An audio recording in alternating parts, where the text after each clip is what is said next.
Seahawks fans, wherever you may be.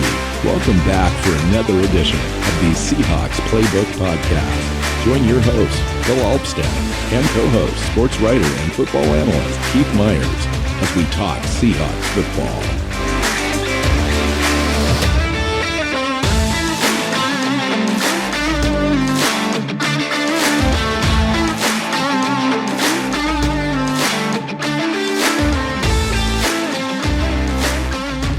Hey Seahawks fans, welcome back to another episode of the Seahawks Playbook podcast. I'm your host, Phil Alvstad, sitting down with co-host Keith Myers, here to talk Seahawks football as we get progressing closer and closer to the NFL draft at the end of April. We are here to talk about our favorite players in the draft on the offensive side of the ball, Seahawky players, if you will. So we brought in a list of 10 players each to talk about that would be good scheme fits overall in all the different position groups on the offensive side for the Seahawks. So welcome in. Yeah, so this should be a fun show. We've got a lot of different guys to talk about. I tried to take this in a way that was I don't know, trying to be less. Let's just pick the top 10 guys in the draft on offense and defense, but more guys I think that Seattle will be in play for. Meaning, I did that too. Ones where the Seahawks are going, there should come off the board where Seattle's drafting, that kind of thing. Yeah, I did that, except for I've got a stack of players I think at the in the first round ish or second round too that I can't get away from, only because we've got 3 or 4 picks in the first 2 rounds, so you're going to get some premier players out of that, especially right at the top at 5. That'll be an interesting conversation. I want to talk to you just briefly before we get into the offense here in the draft about the move that the Seahawks just made with Ryan Neal. Ryan Neal had a restricted tag rescinded, and it will allow Neal to basically test the free agent market late in the process. Free agencies come, the last 2.5 weeks. So he's missing that window where everyone's got money to spend. What is the deal with the timing here and the strategy? I have no idea. Honestly, I think that they tendered him. They left other guys untendered. The idea was that he was going to be back, especially at that price tag of just over $2 million. That felt like a bargain for a good player. For them to rescind it makes him an unrestricted free agent. They now no longer get the ability to match someone else's offer, and did it for a absolutely marginal amount of cap space, given that they just given more than that away to someone like Nick Bellore. Which I have a question for you. It's an observation over the last 3 years with Neal. So when Ryan Neal first joined the team, we all saw the upside. He got a chance to play early on in the process, a little bit at corner and a little bit at safety. He was kind of a hybrid player for them, very physical, tall, nice prospect. But we thought that he could have played even a little bit more. He just deserved to play. When he was out there, he made plays. The next year, we were thinking he would have a increased role. That didn't really happen. He got similar snaps as far as percentage of the snaps on defense. And then the third year, he really had a chance to kind of come in and do his thing with Jamal Adams out. And I thought he played well. Pro Football Focus rated him very highly. Just an up-and-coming player on a budget contract. We had discussed the idea that maybe he would have a second-round tender put on him so that Seattle would have compensation if somebody decided that they wanted to try to pick him off. The team went with just a minimum tender for him, and now rescinded. And it makes me wonder if something else is there with the player as far as his ability to fit in on the roster with the team or whatever. I haven't heard any of that. I'm just wondering, it just doesn't seem obvious why they would make this move for just $2.5 million in cap savings, where they really need more than that to kind of function after the Bobby Wagner signing. This didn't seem like the logical move to make. You had mentioned it several times about the Jamal Adams idea of June 1st cut for him, saving $8.5 million and moving on from a player that, quite frankly, is likely to not stay healthy and earn his contract. Yeah, I am quite confused that they let the superior player go um, to keep the far more expensive other other option. Now I get that Jamal Adams is kind of this exciting little piece that like, ooh, he could be a tilt the field kind of guy or whatever. But when has he been that since he coming to Seattle? Like, when has he been that? Yeah, other than the 8.5 sacks in his first season, which really did impact when we needed pass rushing. He came in and was able to do that. Other than that, no. Yeah, but he did that over like half a season because he was injured for the other half, and he's a safety. They blitzed him because they needed it, but at the same time, he wasn't doing safety things. He wasn't in coverage. He wasn't doing those things. He was just was blitzing because they needed help there. I just don't. I don't get the fascination at this point. It's been long enough with him that I'm um, ready for this team to just move on and do something else. And at the price tag that he has, like it doesn't make a lot of sense for them to be holding on to this hope that, well, maybe this is the year he finally is healthy. The only indicators are, Keith, that the injuries, all his injuries, are unrelated. He had a repeat injury on the shoulder and then got that fixed. He's had some finger things and so forth. But he plays in a position and plays in a way where that he wants to be physical. I saw a comment the other day on your Twitter back and forth with Corbin Smith on this very situation. Yeah. And somebody commented that Jamal Adams is the superior tackler. And it just kind of made me laugh because Jamal Adams is not a wrap-up tackler. No, he's a guy that wants to hit you and put you down with the hit, which is the part of the reason that he gets in trouble with his body. Mm-hmm. And so, yeah, I don't know. It's puzzling. Maybe we'll have an answer at some point. Usually the team doesn't really disclose why they let players go, but maybe we'll get some more insight as time goes on. The other questionable thing as well is it's a fairly weak safety class, and so it's, to me, I don't know if you can get a player in the draft that is as inexpensive as Ryan Neal is, with the skill set that Ryan has. So I don't know. Yeah, I don't either. And that's again back to the point of the team clearly does not value Ryan Neal the same way that I do, Pro Football Focus does. Right.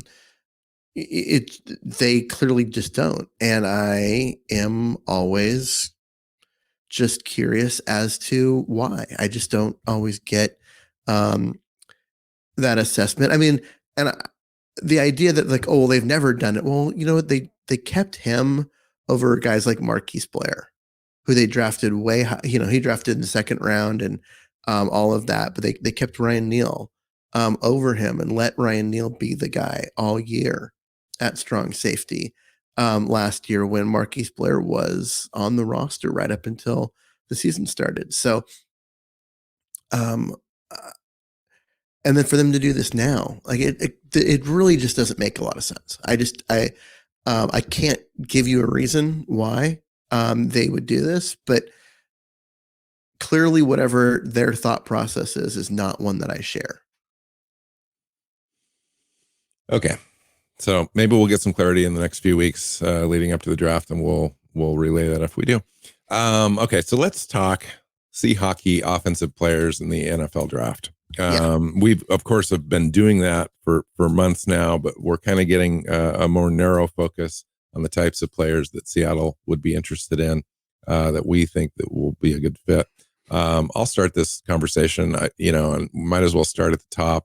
with a couple of quarterbacks. I think for me, I've got a couple of quarterbacks on my list that are Seahawky players that potentially could be available at pick number 5 overall.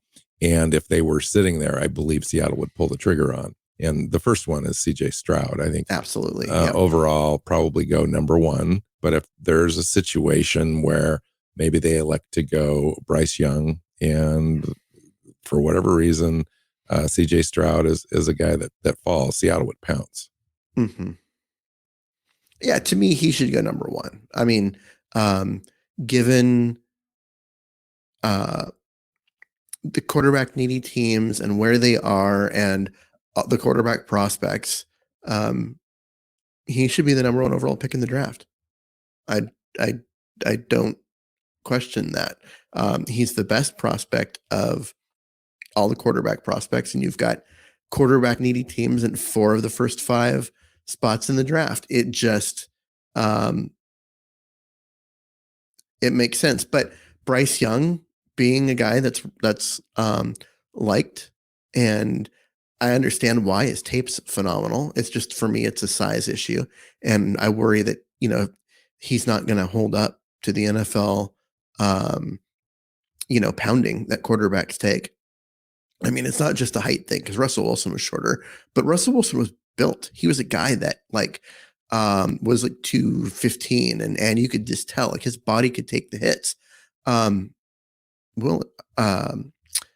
Bryce Young's not that. He's about 30 pounds lighter. He's a slider player. Yeah. He's about 30 pounds lighter. He's a very thin guy. And the idea that you're going to have 300-pound defensive linemen trying to crush him, right.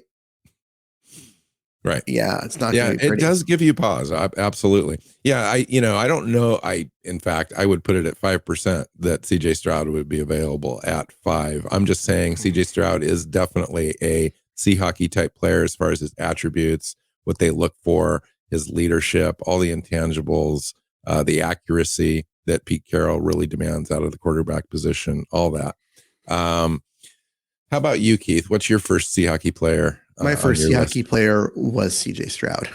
Yeah. If he's there, there's no question. I think there's 2 or 3 players. I mentioned it a couple weeks ago that I thought there were 2 players that if available at 5, Seattle would take. One was CJ Stroud. The other one was Anderson, the edge rusher on defense. Mm-hmm. I've added a new player to that list. It's going to be Richardson, the quarterback at Florida, isn't it? Yes. Yeah.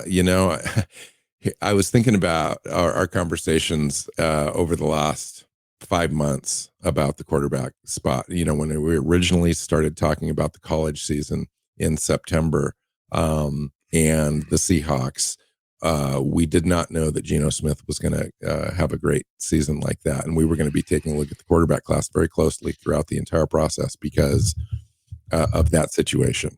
And I mentioned Anthony Richardson at the time, and you were very dismissive, not really dismissive, but in retrospect, it's somewhat dismissive because he's doesn't have any experience. He's not accurate. He's just a body and an athletic guy. But as far as playing quarterback position, he's not very good.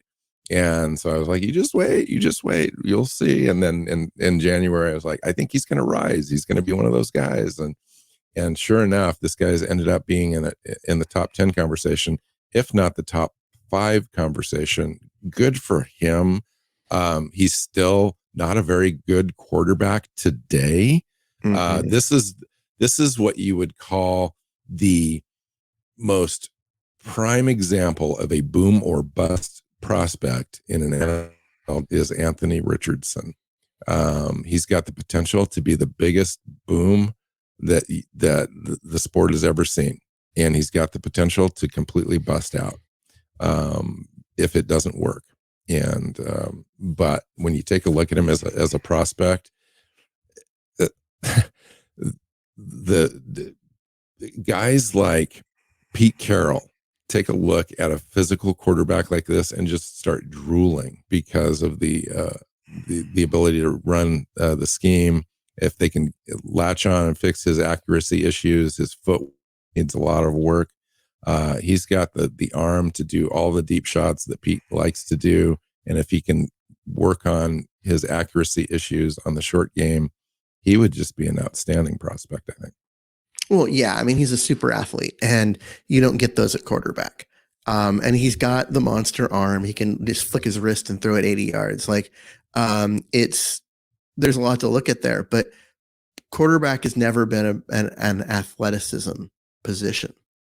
It's a processing speed, accuracy, decision-making position.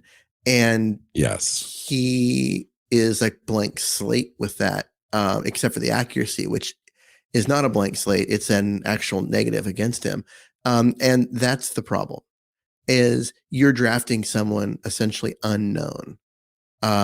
This would be like drafting a player out of high school, sending them to college, knowing that you'll get them in 4 years after college or 3 years after college, but you're waiting to see what they're developing into. It's way too big of a jump.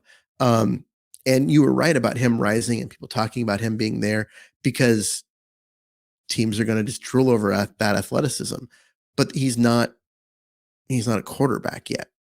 Yeah. And that's the problem. I think my deal is that this is a situation where, whether it's the Seahawks or another team going to draft them top 5, it looks like that now. What that pick would be an opportunity to hit a home run. You're not assured when you take that swing that you're going to hit it out of the park, but you're going to take the swing. And at that point in the draft, he's got so much upside and so much potential that there will be a team that decides to take that swing. And that's all it would represent, is an opportunity. And at that point in the draft, and John Schneider has said this, you just don't get these opportunities very often to draft this high. If you're a steady team like the Seahawks, you're going to be drafting after 20 year in, year out. And over time, that adds up as far as the deficiency in talent. So this is a literally one-time opportunity for Seattle to strike if they should like one of these quarterbacks at the top, whether it's Bryce Young, CJ Stroud, Anthony Richardson. I don't know that Levis is in their top 5 list. He very well could be, Keith. But I think that the enticing thing about Richardson is just that oozing upside thing that tilts the field. John Snyder's talked about that. This is one player that could potentially do that. Well, my question would be, why do you feel that Will Levis doesn't?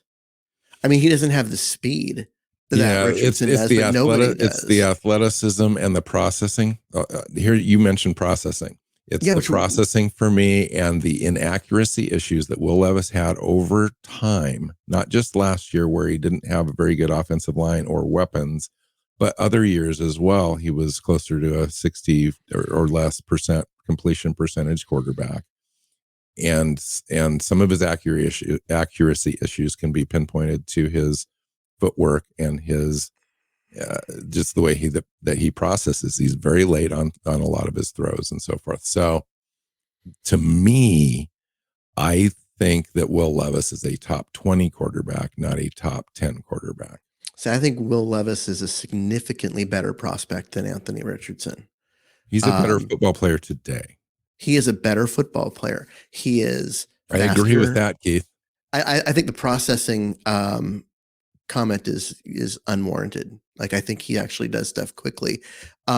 He has been his entire college career throwing behind an offensive line that isn't good. He lost the quarterback job in Pittsburgh or Penn State or wherever he was prior. I can't remember now, to a nobody really in his sophomore season. That's why he transferred to Kentucky. And he went to Kentucky and took a team that had very little talent against some of the best programs. Some of the best programs in college football, and got them to bowl games. He drug a very bad team. Yes. I just don't know a very tough schedule. I just don't know if he's top 5 worthy.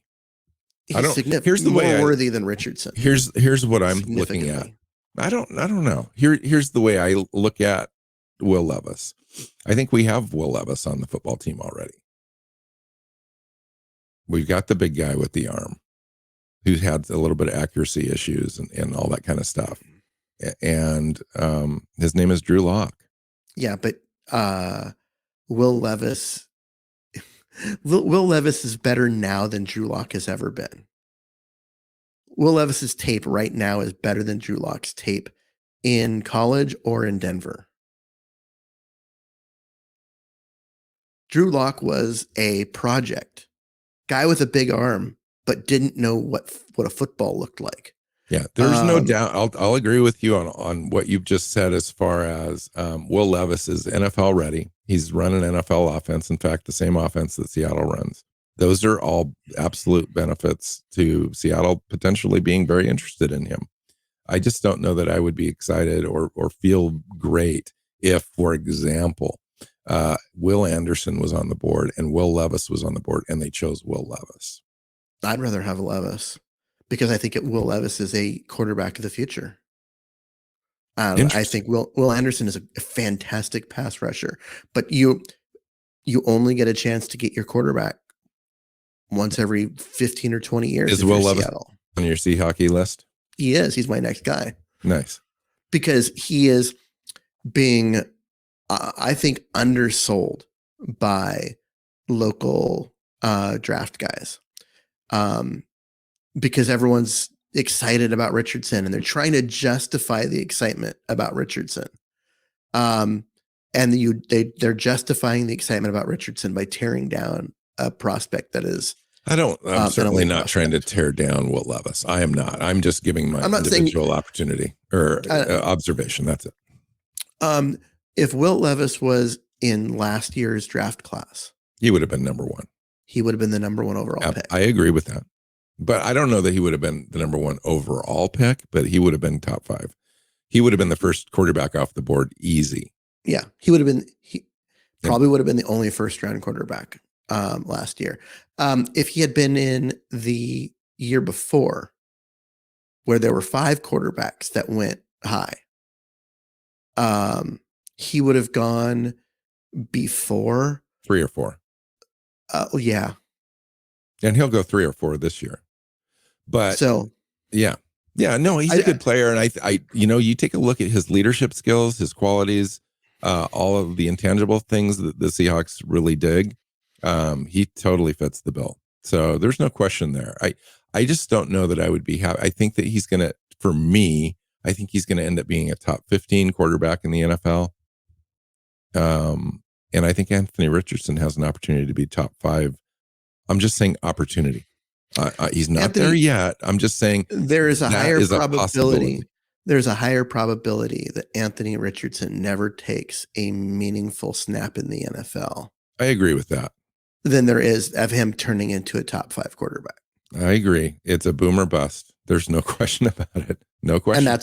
And that's why I would take Will Levis over Anthony Richardson I'm hoping for the same reasons you've just talked about, that Indianapolis chooses Will Levis at 4 and Anthony Richardson is sitting there at 5, because I think Seattle goes for it.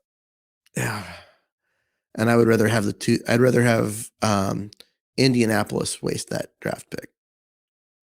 I don't think it's a waste. I don't think it's a waste. I really think it's going to work. I think and Seattle and Anthony Richardson are an actual ideal match, because Seattle's got time. And they've got Geno Smith for 2 years. Geno Smith, and Seattle's got the offense I believe that Anthony Richardson is suited for in the NFL. It's not some Baltimore thing where it's crazy rigged for Anthony Richardson to run all over the place and throw as a second option. I think Seattle's a great place for him to land. He's going to have no pressure. It would just be a perfect thing for me. Yeah, to me, it's a huge risk. Just a huge risk. Totally. But we've got a second first round pick. That's okay. And I'll give you that. If you want to swing for the fences on And a you ball that's do. not on a ball that's nowhere near the strike zone, That's it, then right? Yeah. then go for it because you have another one. I don't think anybody is going to challenge John Schneider for making that pick if he went that way. I don't think that he is at risk at losing his job or anything. no, I'm not. I'm not worried about that at all. I'm just more like, you have the opportunity to get someone you know is going to be an impact player, or someone who maybe will be a player. I'm going to take the guaranteed to be the impact player first. And that's why Anthony Richardson just is not on my radar as someone who I'm What do drafting. you? Okay, now take yourself out of the equation and put yourself in John Schneider's shoes. Oh, John Snyder will take Anthony Richardson if he's there at 5. Absolutely.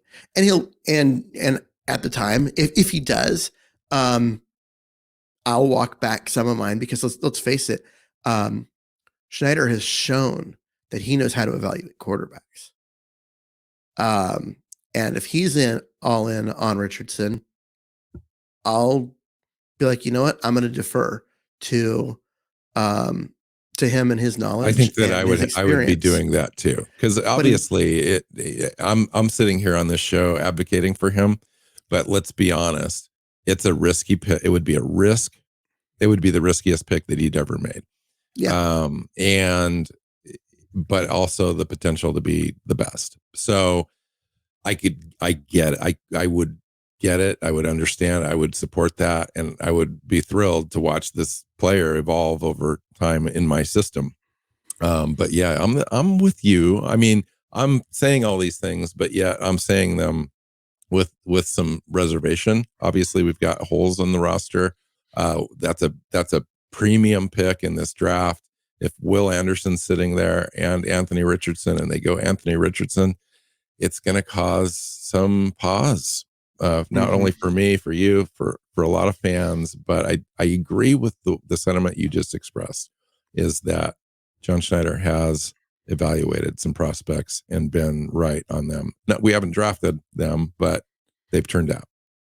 So yeah, I mean that's the whole thing. Is at this point, I don't know what John Snyder thinks about it. I'm looking at it from with my evaluation skills, which if you look at when I was writing and so that all this stuff is available out there for people to look at, but I evaluated quarterbacks pretty well, and I am not on the Anthony Richardson train. Now, like I said, I will defer to John Snyder if he makes that pick. But if he doesn't make that pick, it's going to be another piece of evidence that I was probably right on Richardson. And then we'll know in 3 or 4 years whether that assessment is right there. But it comes down to, I mean, if Schneider says no to Richardson, the team should just run, because that means that the evaluation, at all that athleticism and everything, he was like, "Nah, this guy's not a player." Yeah. Interesting. Okay. So let's move along on our list. My next player up was Bijan Robinson, and I don't expect Seattle to draft him as high as I think that he is worthy of going. But if he should fall, or we trade back at 20 and he's still sitting there at 27 or something like that, he could clearly be the best player on the board. And I think Seattle should pounce on a player like Robinson. He just offers everything that they would want in a running back in their scheme. The pass catching out of the backfield, the physicality, the speed, the breakaway speed, the agility, the jump cuts, all of it. Just a wonderful prospect for their scheme. And even though we have Ken Walker, that tandem would be unstoppable. Yeah. Talk about waste of a draft pick. He's the best running back prospect to come along in a while. I'll give you that. How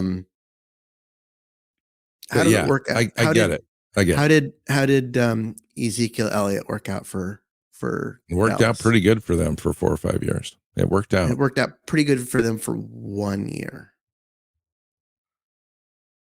There's a lot of injuries, a lot of excuses, a big contract because of the one big year, and now he's no longer on the team. Yeah. And Saquon Barkley, I mean, it worked out there. It took a little while, but because of injury the first season, but that seemed to work too. I'm not saying it's the perfect pick as far as positional value is concerned. I'm just saying he's the type of prospect that Seattle would look at, especially if he was available in the second round for some reason. He's clearly equal or better than Ken Walker, and he would be a fine addition to the team, regardless of where he's drafted. Yeah, Okay. Next not player. interested. The next player would be wide receiver Quentin Johnson. Oh yeah, nice. A guy who's probably going to go between Seattle's two picks, somewhere in the 12, 13 range. But if he drops to 20, I'd run to the podium and get him. 6'3", 208 wide receiver with a huge catch radius and just speed to burn. Is a guy that put him opposite DK Metcalf, and you're going to see defensive coordinators rage quit and just be like, I'm out, because they are the big, fast versions of like what Miami has with their little fast guys, right? So now you got that same dynamic as having two extremely fast guys, but now you put him in, and you also put him in big bodies. It would just be an unstoppable duo. And if he's there at 20, I take him, and I don't even think twice about it. No matter, it doesn't even matter who else is on the board. Yeah, he needs to work on his route tree, but man, talk about a height, weight, speed prospect. This guy's at 40.5-inch vertical. He didn't run in the 40, but it's projected to be in the 4.4s. 11.2 broad jump, most athletic wide receiver in this draft. At 6'3", 208 pounds, got long arms. He can beat you in a number of different ways, especially as the deep ball. That's where he wins. So he's going to have to work on his route tree a little bit, develop, but with Tyler Lockett there and DK Metcalf in front of him, he's got an opportunity to do that. Clearly, I believe that he would be the easy number 3 wide receiver in the wide receiver group for the Seahawks, and eventually could work his way up. I mean, he's that good for sure. Mm-hmm. Yeah, nice. I had another wide receiver too. My next guy, Zay Flowers. I just think that Zay Flowers is the type of prospect that they might be interested in kind of a Tyler Lockett mold. A guy that's a kink returner, pretty athletic, but shorter in stature, 5'9", 182 pounds, shorter arms. He would definitely be a slot guy.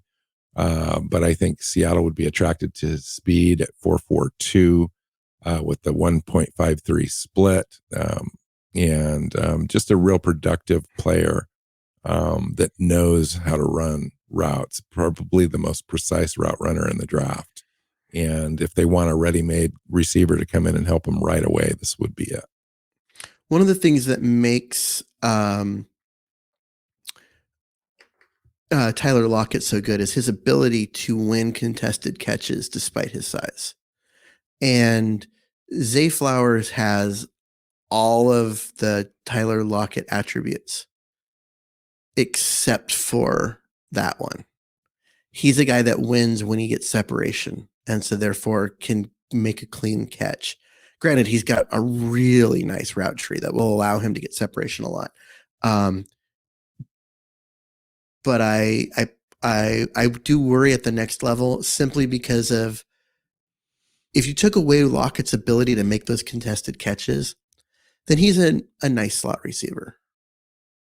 But he's a dominant receiver, because even when covered, he can still make a catch despite his size. And that is, I mean, I think you're looking more at Doug Baldwin than you are Tyler Lockett, which is not a slight, because Doug Baldwin was a fantastic player, and injury shortened his career, and that's too bad. But absolutely fantastic player, and I would take another Doug Baldwin. Yeah, especially if you've seen Zay Flowers against press coverage. There's a little bit of Doug Baldwin there, because Doug Baldwin was the best. The sleight of hand, and he was the best you'll ever see. Doug Baldwin was an expert at making you watch his hands and all this kind of stuff on the upper body, while his legs and feet were doing something completely different. Like it was the most astounding thing. Okay, what's the next player on your list, Keith? So I want to drop down a little bit in the draft order and go to a person that people have heard you and I talk about, John Michael Schmidt, center out of Minnesota, often thought of as a late second round prospect. I don't think he lasts that long, but he's 6'3.5", 301. And just a guy that is good at all parts of being a center. He's good at pass blocking. He's good at run blocking. He gets to the second level. Makes the line calls. He's a guy that is going to be really, really good at the next level. And he's a good scheme fit for Seattle. Seattle needs a center. I mean, let's face it, they need a center, and he's the best one. Yeah, he's athletically, in the short shuttle and broad jump, vertical, all that kind of stuff. He's explosive for his size. Just smart player, a leader. I would love that pick. I'm going to skip down a little bit on my list as well and just talk about another player. If we don't select Schmitz, that I would be very happy to have Seattle go with, and that's Luke Weipler, the center out of Ohio State, 6'3", 303, a little shorter on the arms at 31 5/8, but the athleticism is off the charts with this player. He's ranked, if you take a look at the next gen stats, advanced stats from Amazon, he's the most athletic center at the combine.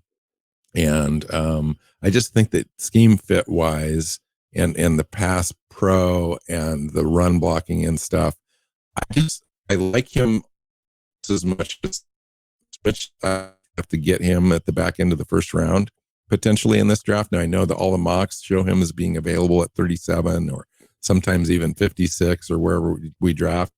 I think that Schmitz is going to end up going between 27, somewhere in there. Teams like need a center, want to get the best one in the draft. He's the guy because he's somewhat scheme diverse. I think Weipler would be a guy that's going to be available in the second round, maybe with Seattle's second pick. And it wouldn't shock me if that's actually the pick. No, I'd really like that pick too. Another good player. And on that same note, if we skip down my list a little bit further, you get to yet another player who I think is a center at the next level, and that is Cody Mock. He played offensive tackle at North Dakota State. He's 6'5", 302, but he's got shorter arms and probably doesn't have the power and stuff that you'd expect from an NFL offensive tackle. He moves inside. I think if you move him into guard, you might as well move him into center. He's got you move him in there, and all of a sudden his athleticism looks good, and his just demeanor for everything, the way he plays. He's just a guy that he's missing his two front teeth because they got knocked out during I think it was a middle school football game. A basketball game. Yeah. It's a basketball. I just remember it's like when he was like a kid, he just plays with that, that demeanor, and it looks like he's like, I just think he's going to be a good pro. And they love players out of the Senior Bowl too. And he showed there, and he's got the scheme diversity, Keith. He was a left tackle, right tackle in college at a smaller school, obviously, but they like players like this for sure. I would certainly be attracted, wouldn't hate this pick at all. A guy could come in if there's an opening at guard, you could put him at guard. If it's at center, he can play center for you. So for me, that's kind of intriguing too, is to have somebody that's that can play 3 or 4 spots for you in a pinch. Yeah. Yeah. It could Okay. eventually come in and start, or start right away potentially. It's the guy Yeah. that gets you up in camp, be ready to go and win a job. I mean, that's the kind of pick it would be. Mm-hmm. I mean, yeah, he's a guy that if he's not starting week 1, I think he's starting at some point during year 1. And he could be your starting center. He could be your starting guard. And if you have a flurry of injuries at tackle and you need someone to slide outside, he's done it in college. He won't be good at it in the NFL, but he could do it in a pinch. And I think that it's a valuable player. And he looks like a guy who's going to be a hockey player on a football field, and then he plays kind of like that. He just takes people out. It's fun. Nice. I got another running back on my list, Zach Charbonnet. I think if Seattle's in this market, and I believe that they are, to get a running back out of this draft, if not 2. I mean, they could end up with a unsigned rookie free agent, obviously, but I think that they're going to go into the draft needing a running back and drafting a running back. He's definitely a guy that they would be interested in if he's available in the 3rd round. I don't know that they would spend a 2nd round pick on him. There's a number of different running backs. It's a pretty decent group this year in the draft. But he may be the best player on their board. Don't know that. But I like him. He's got good size, a good 3-down ability, can receive the ball out of the backfield, very smooth, upright runner, not hugely elusive at 4, 5'3", 40, but has nice agility, makes things happen. Been very productive in college. Player, I think Seattle would be interested. A running back that is on my list, and it's on there in part because you and I haven't talked about him much, and I feel like we should, is a guy out of Pittsburgh, Israel, and then now I'm going to script his last name. It's Abananakanda. I think I maybe got that close. And is a guy with, good speed, good power at 5'10", 216, is just built to be a zone blocking scheme guy. A slide down the line until the right spot, put your foot in the ground and go. And when he goes, he can go he can be gone. And if there's someone in his way, he'll run him over. I think he's a great fit for Seattle scheme. I do too. I really do. And I think he's kind of a 4th, 5th round guy. And this is the spot in the draft where you kind of take a look at guys like this. I like him. I think he's underrated. I really do. I think he's a guy that is physical. The physicality shows up on tape. He likes to truck people and run in that kind of style. But you're right. I think he's a good scheme fit for Seattle in that zone scheme for sure. What else do I have? Oh, I want to talk about Hendon Hooker really quick, because I think that Seattle could be in play for a guy like Hendon Hooker. Rumor has it that he's inching closer to the 1st round. That's so weird to me. It's really weird. He's 24. He'll be 25 before he gets a chance to take a snap in the NFL, really. He's got the ACL that happened in December. So rumor has it he'd be ready for the NFL, but I wouldn't press him into service. He's operated an offense at Tennessee that was kind of wide open, that allowed wide receivers to be completely open. So he doesn't have a lot of contested throws and so forth.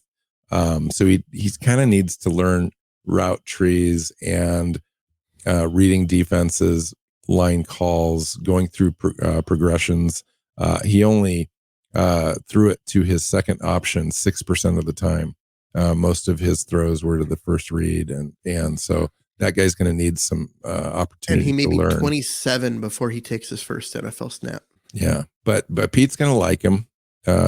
He's got the leadership qualities. Everything about him on that side of the equation is what Seattle really likes to look at, and the accuracy is built in with him. Obviously, the scheme helped him with that, but he's got a history of being an accurate quarterback even outside of that.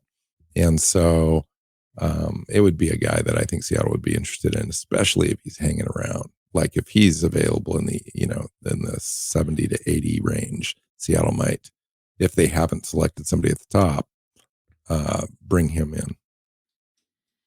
Yeah, that's the range. If they miss out on the quarterbacks in round 1, for them to get one in round 3, he would be that. He's a guy that I would look there at the late back into round 1. Man, that's not a good draft pick. And the only reason for that consideration is the 5th-year option, because of that situation with his ACL. Yeah, but again, you're looking at a guy who's going to be 27 before he takes his first Right. NFL snap. Right. I know. So you're going to, if you drafted him and you invested in him and it worked out, you potentially could have 2 contracts with him before things start to get squirrely. So do you do that with a quarterback? It seems like, Keith, this is a less important issue than it used to be. Because, often you're not seeing quarterbacks hang with the same team for longer than that anyway. So we'll see. Well, it's not that. It's what was the last old quarterback that hit in the NFL?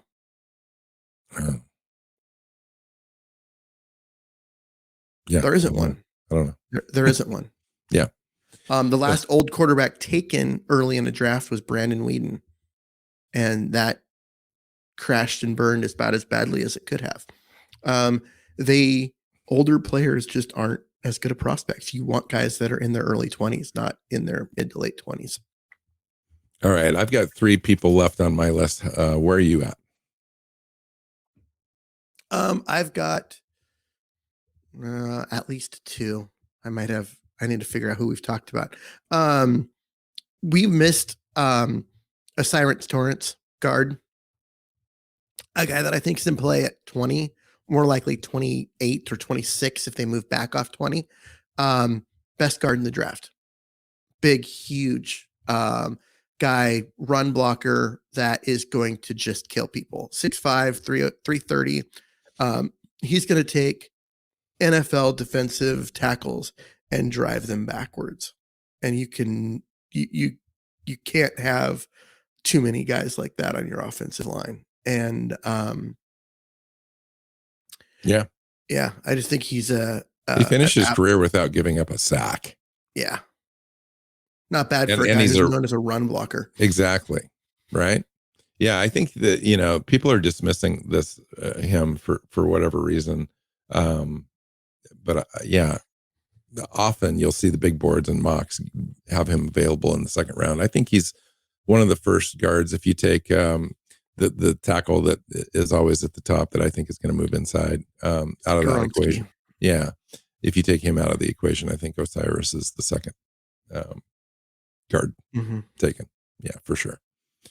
My next guy is tight end Zach Kuntz. Seattle doesn't have a pressing need for tight end right now, but here's a guy that's kind of a little bit of a riser. Hadn't heard about him until the combine. He came in at the combine and really wowed, ranking 1st overall in athleticism as far as next gen stats are concerned. 6'7", 255, 34-inch arms. When you watched him run the drills, Keith, he was clearly one of the best tight ends out there on the field as far as natural pass catching hands, his ability to do the drills and agility wise. He just looked the part. And I think that, at that point in the draft, you're starting to pick guys for upside as well as future and special teams. And I think he would be a great pick. No, I would love that pick. Especially in the range where he's going to be available. I think I love that pick. I think I've mocked him to Seattle at least once. Yeah. Been a he looks like a fantastic prospect. No surprise if people who listen to this show, I'm going to go back into the offensive line range for things. and bring up Steve Avila out of TCU, guard. He's 6'3.5", 332, big guy. You'll never see someone like out muscle him. Just great feet, and just tremendous power as a runner. I think that he's better than the draft media has him ranked, and they've got him ranked as like a second round pick. He is he's like a guy that I think could be a 10-year starter. Just draft him and plug him in and roll. And I think he could move inside if you absolutely needed him to. And put him at guard, into center. Center. Yeah. Yeah.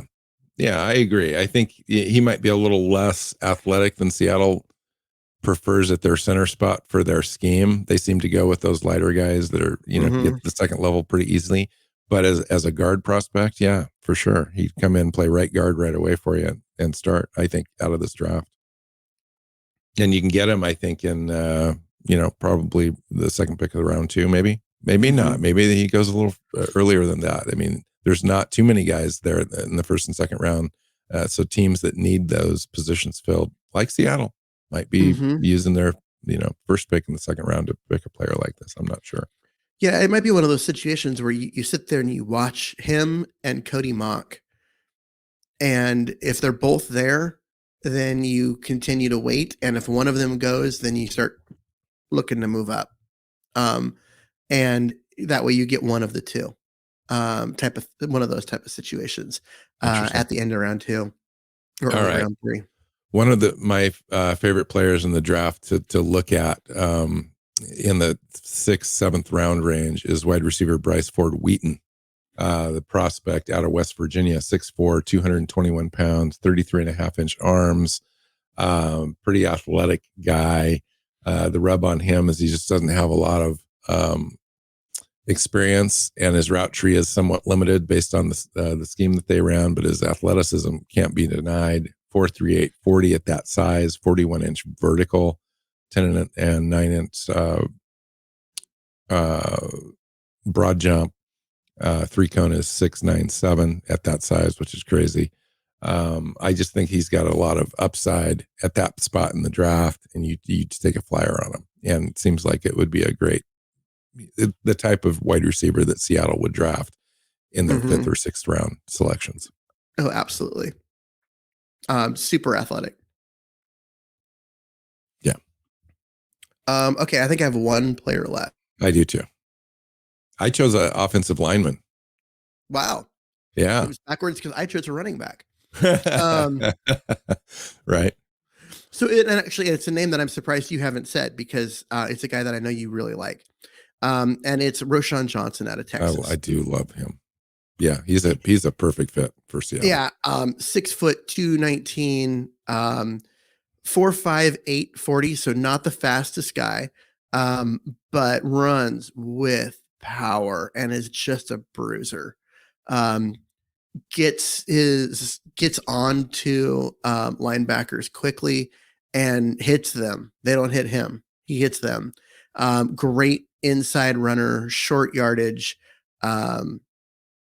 Yeah, he's going to be a guy that does a lot of grinding first downs for you.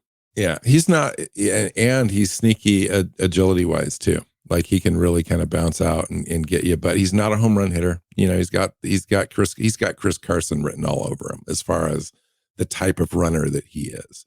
Oh yeah, 4.58 speed, so it's not blazing. He's going to get chased down a lot. After 10 or 15 yards, he's not going to pick up those 60-yard bursts that Ken Walker is going to pick up for you, or Rashad Penny.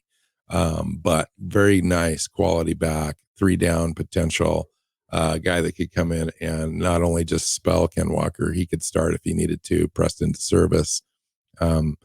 He is kind of the idea of what you would want out of a running back in, say, the 4th round. And Seattle would, I think, make that selection if he's available to them at 123, or I think wherever they're drafting there. Yeah. The Chris Carson comp, I think, is partly why I picked him here, was because Yeah, he doesn't have that. He's not a Ken Walker or Rashad Penny in terms of that breakaway speed and a guy that will do those things for you. But he's also a guy that could take over a game by getting 6 yards a carry in the fourth quarter and just getting first down after first down after first down and protecting a lead for you and just running the clock out and just demoralizing an opposing defense. And to add to that, being on the field in the fourth quarter and running down defenses, is that his pass blocking as a running back is some of the best in the business as far as college football. Now, a lot of people have not heard of Rashawn Johnson other than people that follow the podcast or doing mocks and stuff, because he was second fiddle to Bijan Robinson there. So his touches were limited, which is kind of an upside for him as well. So he doesn't have a lot of wear and tear, and I think that he's going to end up being a really nice running back in the NFL. One thing that Pete Carroll will love about him that actually hurts the comp we were just talking about is that Johnson only had one career fumble in college. Nice. One. That's pretty Seahawky. That's incredibly Seahawky. They love that. Okay, so my last guy is interior offensive lineman John Gaines, the second out of UCLA, most athletic interior offensive lineman at the combine or lineman overall. He ran a 5.01 40 at 6'4", 303. He can play both guard and center. He took some center snaps in college, but he's mostly a right guard for you. He needs to put on a little bit of weight if he's going to stay there. But he's got the athletic frame to be able to do that, as well as the athleticism to be able to bump that up a little bit. And it's just a prospect you take a flyer on, comes into your system. Seattle's depth-wise at the guard position needs an influx, and he's the kind of pick that I think Seattle would be interested in. Yeah, I would agree. I think that given where the interior of Seattle's offensive line looks from a depth perspective, they could use bodies like him that could come in with really high upside. So yeah, he's going to be a depth player year one. But year two, he may fight for a starting spot, even as the depth gets better. I like guys that can come in and get better and improve.